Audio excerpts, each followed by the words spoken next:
Salam. Voici la petite séquence vidéo, cher Salem, concernant les liens sur le parcours de notre Fatouma Mansour. Fatouma, je l'ai connu pour la première fois, c'était notre première rencontre était en l'année 1982. Nous sommes connus grâce à un ami commun qui me l'a présenté, c'était Abdou Barkat. Et comme à ce moment-là, je n'étais pas dans le domaine de musique, dans l'artistique, je pense qu'elle faisait partie de la troupe d'Atemoro à ce moment-là. Mais bon, on s'est perdu de vue et bien après, on s'est retrouvés vers 84-85, au moment où j'ai fait mon retour dans leur milieu. Et là, nous avons été dans plusieurs groupes, Sept Frères, Badon, nous avons revitalisé, et puis qui après, on allait fonder ensemble, c'est une membre fondatrice de la troupe d'Inkara, on allait faire ça ensemble, on allait créer ensemble ce groupe-là. Et voilà, à partir de 85-86, nous ne sommes plus quittés depuis. Fatouma, pour moi, elle était l'espoir, je crois, qu'elle a assuré dans la communauté Afar, où après Barhito Hamina, après les prix pionnières, Barhito Hamina, Arumbago, Barhito Hamina et Bilila, je pense qu'il n'y avait pas, elle était la seule qui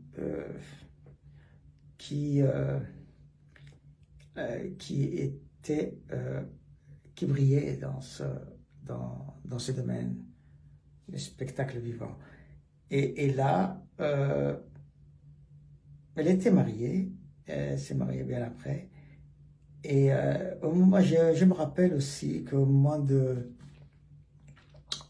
spectacles que nous faisions dans le temps, on faisait avec le groupe d'Inkara, on faisait par an, on produisait peut-être 4 spectacles, parfois 5 même.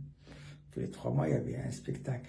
Et il y avait des moments donnés, je me rappelle qu'elle ne pouvait pas se permettre d'honorer ces spectacles-là, comme elle habitait Tadjoura à ce moment-là, parce que allier le foyer et la musique, c'était difficile. Difficile pour elle, elle était passionnée aussi, mais pour toute femme qui chantait, c'était difficile. C'est pour cela que d'ailleurs, il y avait des petites chanteuses qui montaient, des fois sur scène. Une fois qu'elle montait sur scène, elle se mariait et puis elle disparaissait. Je crois que c'était difficile, j'ai remarqué avec Fatouma, parce que à un moment où on a un spectacle, soit elle était peut-être enceinte, elle avait un enfant à garder, elle avait d'autres responsabilités. Et comme nous le faisions chaque 3 mois, donc faire un spectacle chaque 3 mois, elle demandait chaque 1 mois et demi de répétition, qui fait que 1 mois et demi, tout le temps, d'absence. Je crois que c'était difficile pour la gente féminine, et surtout dans la communauté Afar, d'allier le foyer et le spectacle. Mais bon, Fatouma, elle a été la seule qui a pu allier les deux. Bien que c'était difficile, je pense que c'était la seule parce que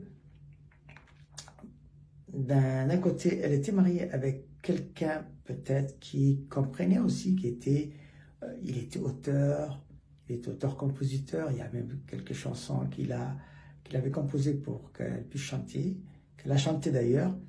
Et je pense que c'était quelqu'un, son mari Ali, c'était quelqu'un qui la comprenait par rapport aux autres. Peut-être il y avait quelques jeunes filles qui montaient sur scène à un moment donné, comédiennes ou chanteuses, mais qui disparaissaient à ce moment-là. Bon, nous avons repris et mon plus grand souvenir, c'était au moment en 88, nous sommes allés ensemble à Assap, à l'Érythrée actuelle, pour produire un spectacle. Et là, nous avons passé près d'un mois ensemble, vivre ensemble, nuit et jour, être côte à côte, et la soirée, et le matin, et l'après-midi. Ne plus se quitter, c'était quand même, c'était un moment rare entre artistes, et dans un pays encore étranger. Et je pense que c'était mon plus grand souvenir avec elle, c'était à ce moment-là. Nous avons fait, elle est venue de Tadjoura, Djibouti, Obok, Raheta, Assap.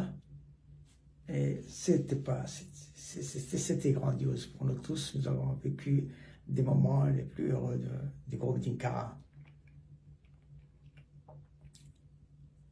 Et puis,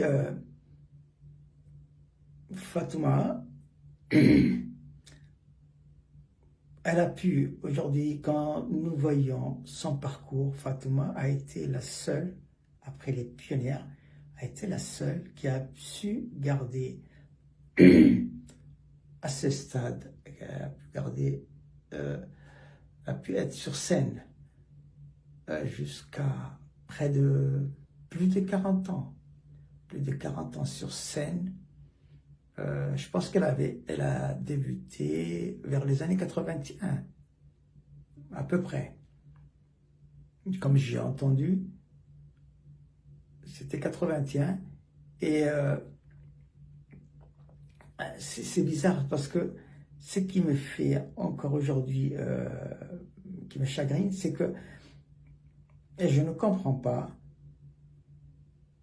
Fatouma, qui a pu, d'ailleurs elle est aussi avec Amanda aussi qui est dans les années 78, c'était la même génération, nous sommes tous de la même génération, mais bon,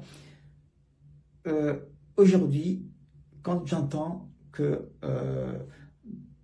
dans le système des droits d'auteur, Fatouma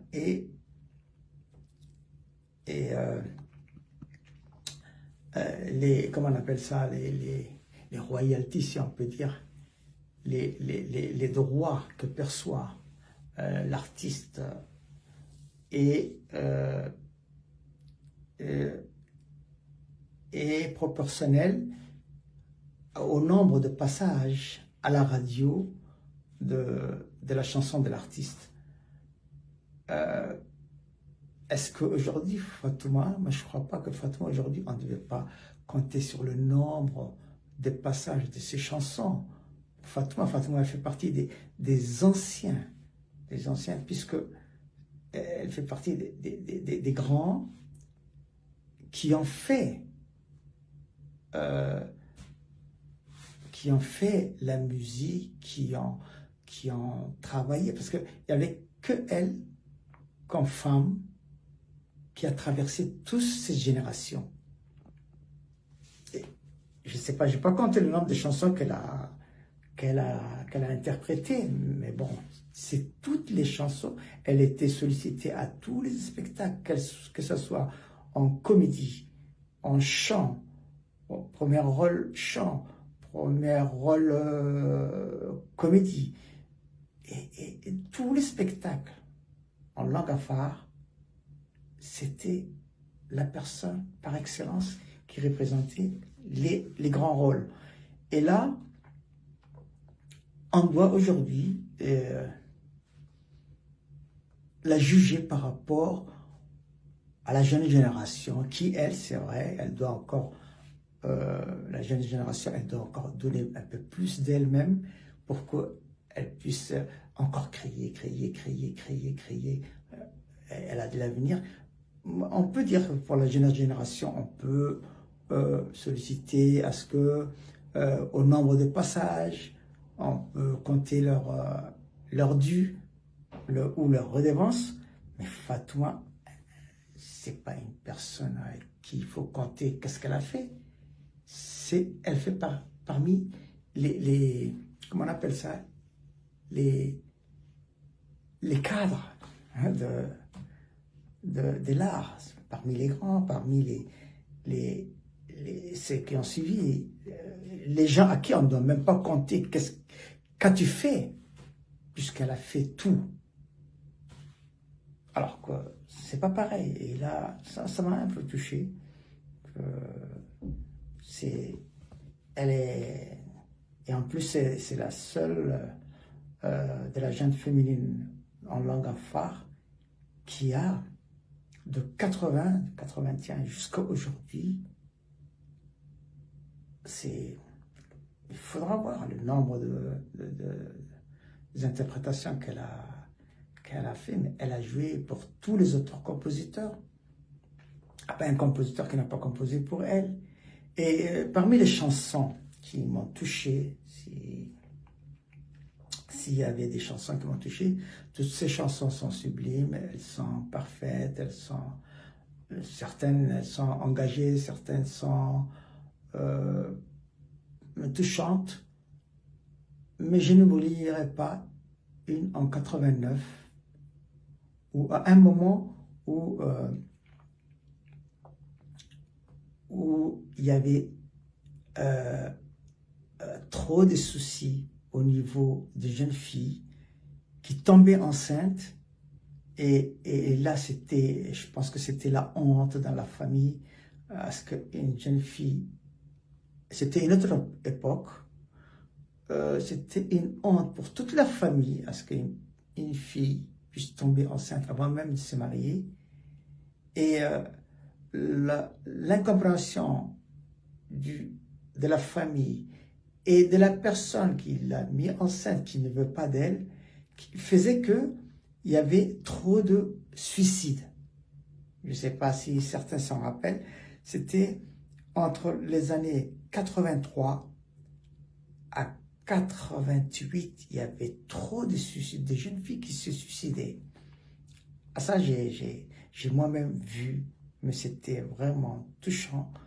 Toute une génération qui se brûlait, mais qui s'immolait. On ne comprenait pas qu'est-ce qui se passait. Et c'est là que elle a chanté une chanson, son mari a composé une chanson qui s'intitule Yokatataya de Hubbusai Gitahitak Mawina. Yani, elle mettait en garde à ce que les jeunes filles,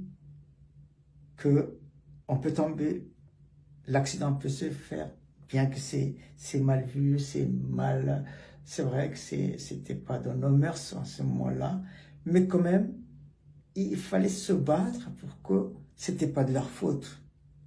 Et les jeunes filles n'avaient qu'un seul moyen, c'est de s'immoler. Le seul échappatoire qui voyait que c'était ça, alors qu'elle disait, non, il ne faut pas s'immoler, il ne faut pas prendre ce chemin-là, vous pouvez soit vous battre, soit on peut régler ça autrement. Et c'était cette chanson qui a... Et bon, c'est vrai que maintenant, la population a quintuplé. Je ne sais pas si encore il y a des suicides dans ce sens-là. Je crois que c'est beau. Maintenant, les mœurs, les parents ont compris que ce n'était pas de la faute de leur progéniture. Et bien que se faisait avoir, c'était pas facile en tout cas. Il n'y a pas que cela, il n'y a pas que les jeunes filles à qui on a pris la tête, il y en a d'autres aussi qui ne voulaient pas de mariage arrangé, il y en a d'autres qui faisaient qu'il y avait trop de suicides. Et cette chanson a beaucoup joué, ça nous a touchés nous-mêmes, nous les garçons, nous avons été touchés par cette chanson. Elle m'a beaucoup touché, celui-là. Il y avait une autre chanson aussi dans ce cadre aussi, qui était ma bio, bien après. Je pense qu'elle faisait allusion à mon avis, parce que je n'étais pas avec elle à ce moment-là, mais c'était vers les années 96, 97, je crois, avec le groupe UDC, je crois que c'est Adelous qui a composé. C'est une chanson de notre cher Alwan, Bio, et je crois que c'était une chanson qui était où la femme, elle disait qu'elle n'a pas fait ça, elle n'a pas fait cela, elle n'a pas fait ceci pour donner de l'assurance. Elle n'a pas trompé son mari, quoi. C'est ça. Et je crois que même si elle a chanté cela, je crois qu'à ce moment-là, je crois qu'il y avait trop de divorces, de jeunes filles qui se mariaient, puis après, ils se mariaient un an, divorcés. Un an, moins d'un an, il y en a même qui ont dépassé les 6 mois après, ils divorçaient. Et ces cas de Djibouti n'étaient pas nombreux, c'était une petite ville de 7 km de long. Et, et cette chanson, je crois que même si elle est faite, elle a été conçue d'une façon où la femme disait qu'elle n'avait pas trompé son mari et tout, mais c'était à cause de cela que les divorces arrivaient souvent. C'était pour des petits trucs de rien du tout, des petits qu'on ne peut pas savoir aussi. Et voilà, ces deux chansons m'ont touché, bien qu'elle a chanté des belles chansons. Il y a mieux que ça. Et je ne vais pas tous les citer maintenant, mais bon. Fatouma, c'était la seule chanteuse de langue afar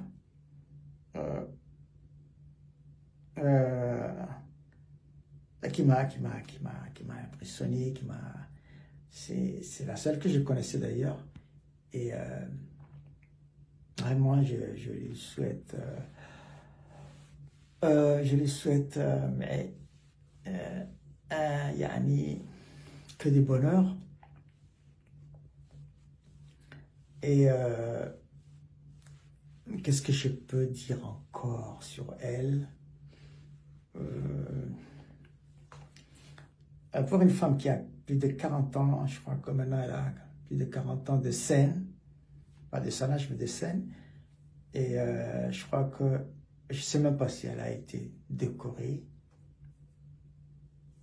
je ne sais pas si quelqu'un connaît son parcours au complet, parce que moi je ne le connais pas au complet, je le connu qu'à partir de, comme je vous l'ai dit, artistiquement à partir de 84-85, mais et après j'ai quitté tôt, j'ai quitté la scène en 92, donc je ne pouvais pas suivre. Elle a été bien après, mais elle a fait tous les groupes. Il n'y a pas un groupe où Fatouma n'a pas été sollicitée. Ninkara, elle a été membre fondatrice, membre fondateur, mais bon,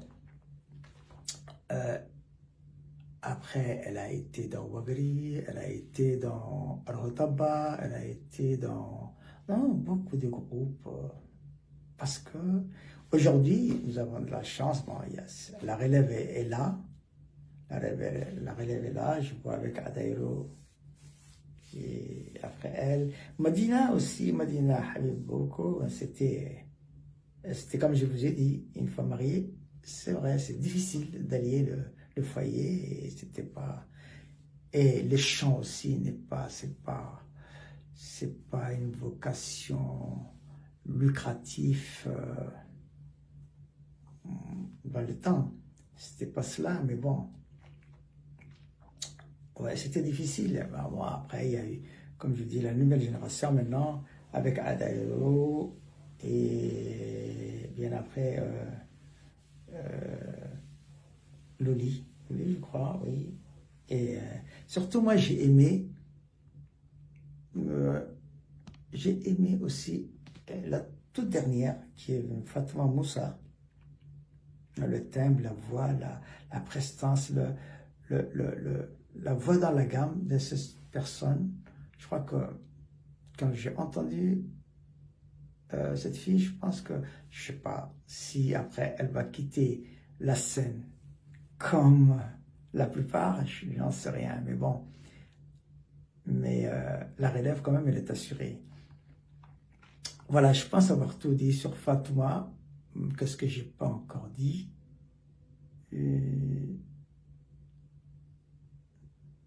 Oui, je crois que voilà, j'ai tout dit. Voilà, j'ai rien d'autre à dire de plus. Et je la salue d'ici. Inki salamat sini karhe. Inki salamat. Et voilà, wa alaykum salam.